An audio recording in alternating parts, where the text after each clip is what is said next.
हरिओम. लाओत्सेचा ताओबोध. योगदास श्री जयगणेश जोशी यांचे प्रवचन. काळ बदल घडवतो.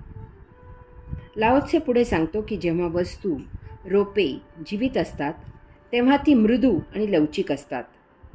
जेव्हा ती मृत होतात तेव्हा ती ठिसूळ आणि शुष्क होतात.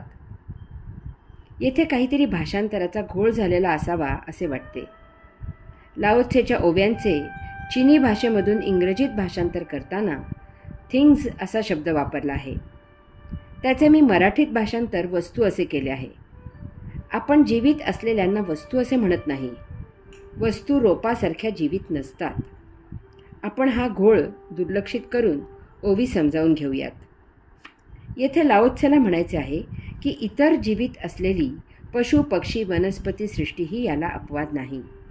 ती जेव्हा जीवित असतात तेव्हा ती मृदू, नाजूक, मऊ, कोमल आणि लवचिक असतात. परंतु जेव्हा ती मृत होतात तेव्हा ती ठिसूळ, भुसभुशीत, शुष्क, कोरडी होतात.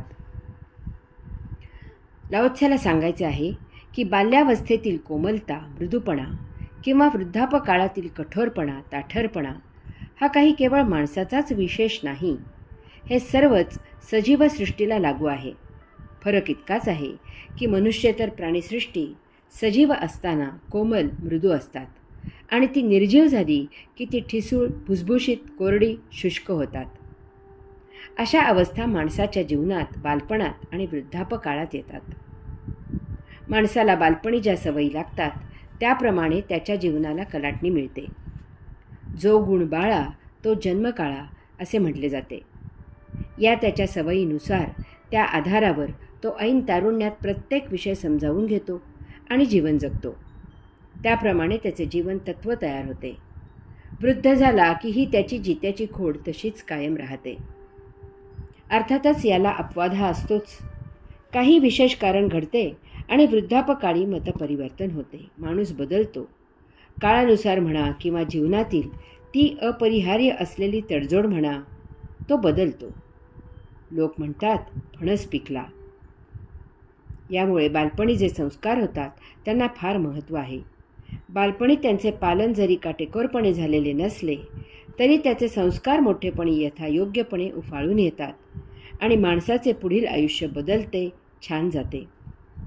याचप्रमाणे पशु, प्राणी यांना जर त्यांच्या लहानपणी काही शिकवले तर ती त्याप्रमाणे पुढे आचरण करतात. माणूस प्राणी पाळतो आणि त्यांना काही शिकवतो, ती शिकतात. माणूस स्वतःच्या चरितार्थासाठी त्यांचा सरकशीत उपयोग करतो. अर्थातच अशा प्रकारे प्राणी पाळावे की नाही आणि प्राणी पाळले तर ते कसे पाळावे याबद्दल अनेक मतमतांतरे आहेत. वनस्पतीसृष्टी जीवित असताना ओली असतात.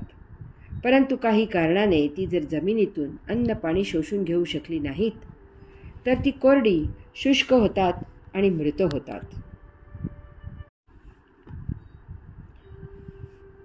ओलाव्यात जीवन. लाओत्से पुढे सांगतो की म्हणून कठोरता आणि ताठरता या मृत्यूच्या साथीदार आहेत आणि मृदुता आणि नाजूकपणा या जीवनाच्या साथीदार आहेत. लाओत्से आपल्या जीवनातील अगदी साध्यासुध्या नित्य समोर असलेल्या गोष्टींमधून आपल्याला महान तथ्य सांगत आहे. वरवर या गोष्टी इतक्या सरळ आणि साफ आहेत की त्याकडे आपले लक्षही जात नाही. तो आपल्याला जीवनातील एक भाग आहे असे वाटते. त्यात विशेष असे काहीही नाही.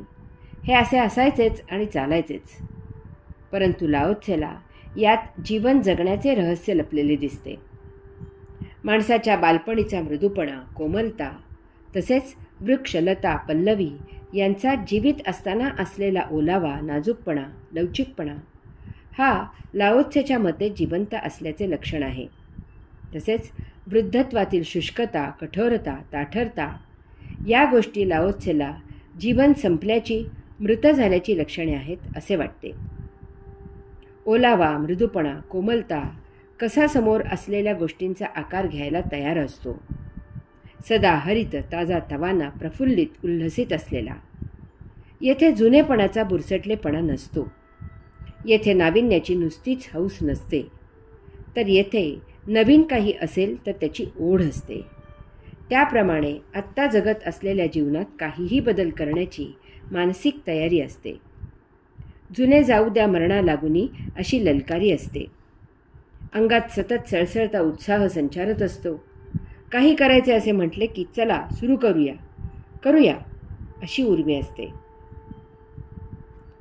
आमचे एक पितृतुल्य अण्णा आहेत.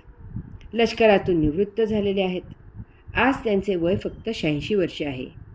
वयाच्या 75व्या वर्षी त्यांनी नवीन शेतीची लागवड केली. ती भरभराटीला आणली. आज 86व्या वर्षी त्यांना काही शेकडो गायींची गोशाळा काढायची आहे. त्यासाठी जावई मुलाला हे मानसिक बळ ते देत आहेत. नातीला सांगत होते की मी मे महिन्याच्या सुट्टीत येथे आजोळी राहायला ये आणि मला संगणक शिकव, नेट कसे वापरायचे ते शिकव, टॅब वापरायला शिकव. आजही स्वतः सायकलपासून ट्रक ट्रॅक्टरपर्यंत सर्व वाहने चालवतात. 4 चाकीवर बसले की हायवेला 120पर्यंत वेग असतो. रणगाडा चालवणारा काहीही करू शकतो याचे ते एक इतरांना ऊर्जा देणारे मूर्तिवंत उदाहरण आहे. लाओ त्से यालाच जीवनसाथी असे म्हणत आहे. या उलट ताठरता कठोरता आत काही झिरपू देत नाही. ते कसे शुष्क कोरडे असते. अशांना नाविन्याचे वावडे असते. जुने ते सोने अशी त्यांची विचारसरणी असते. हे वृद्ध झाल्याचे, म्हातारपण आल्याचे, मृत्यू समीप आल्याचे लक्षण आहे. असा देह जगला काय किंवा मृत झाला काय, दोन्ही एकच. कारण जे समोर आहे ते आधुनिक आहे. म्हणून त्याचा स्वाद घ्यायचा नसला तर येथे जिवंत राहिले तर ते मृत असल्यासारखेच आहे. हरि ओम.